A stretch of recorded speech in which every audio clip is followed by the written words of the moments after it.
Xin chào các bạn. Thắng đĩa với những cấu tạo đơn giản, thiết kế bắt mắt và hiệu quả thắng cao được sử dụng rất rộng rãi hiện nay trên xe máy và cả trên ô tô.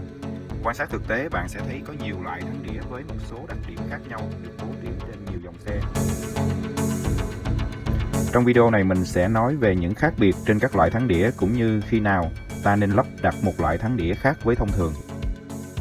Thứ nhất là đường kính đĩa. Trên xe máy thường đĩa thắng trước sẽ có đường kính từ 200mm đến 245mm, đĩa sau nhỏ hơn đĩa trước. Đôi khi ta gặp vài mẫu xe được lắp đặt đĩa thắng lớn hơn, đường kính có thể lên đến 300mm, thậm chí hơn nữa. Ngoài việc tạo ra cái nhìn khỏe khoắn hơn cho xe, đĩa thắng lớn sẽ cho mô men cản lớn hơn. Với cùng một lực thắng do má thắng tạo ra, đĩa thắng lớn sẽ có khoảng cách từ điểm tiếp xúc của má thắng tới trục bánh xe dài hơn, cánh tay đòn lớn hơn, nên tạo ra mô men thắng lớn hơn, tác dụng thắng sẽ mạnh hơn. Khi ta thắng, động năng của xe sẽ chuyển thành nhiệt tạo ra ở má thắng và đĩa thắng. Đĩa thắng lớn sẽ giúp tỏa nhiệt tốt hơn. Vị trí đĩa tiếp xúc với má thắng sẽ có thời gian tiếp xúc không khí nhiều hơn trước khi quay trở lại và bị gia nhiệt tiếp. Điều này thực sự tạo ra lợi thế khi xe thường xuyên phải rà thắng ở tốc độ cao. Đĩa thắng lớn thì khối lượng cũng lớn, điều này làm tăng khối lượng xe nhưng cũng giúp ích cho việc ghi bánh xe lại khi thắng. Thứ hai là đĩa thép và đĩa gốm. Đĩa thép có giá thành rẻ cho tác dụng thắng khá tốt. Tuy nhiên khi nhiệt độ của đĩa lên cao, tác dụng thắng sẽ bị giảm đáng kể. Nguyên nhân là thành phần carbon trong đĩa sẽ tạo ra tác dụng bôi trơn, giảm ma sát. Đĩa thép cũng chịu được nhiệt độ không quá cao. Đĩa gốm có giá thành cao hơn nhiều so với đĩa thép nhưng nó có những đặc tính bù trừ cho đĩa thép. Đĩa gốm chịu được nhiệt độ rất cao và không bị giảm tác dụng thắng ở nhiệt độ này. Thậm chí hệ thống thắng sử dụng đĩa gốm còn làm việc tốt hơn ở nhiệt độ cao. Chính vì điều này mà đĩa gốm thường được trang bị cho những xe có công suất lớn.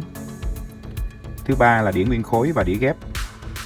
Đĩa nguyên khối được cắt gọt từ một tấm kim loại, độ dày thông thường từ 4 đến 6mm.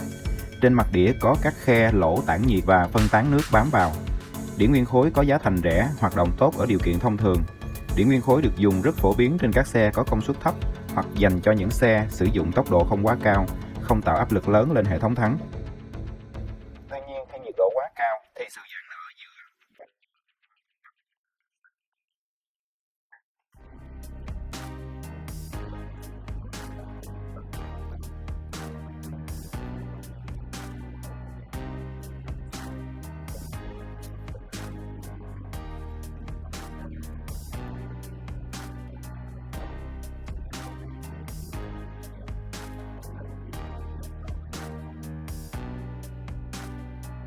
Thứ tư là heo thắng hướng trục và hướng tâm.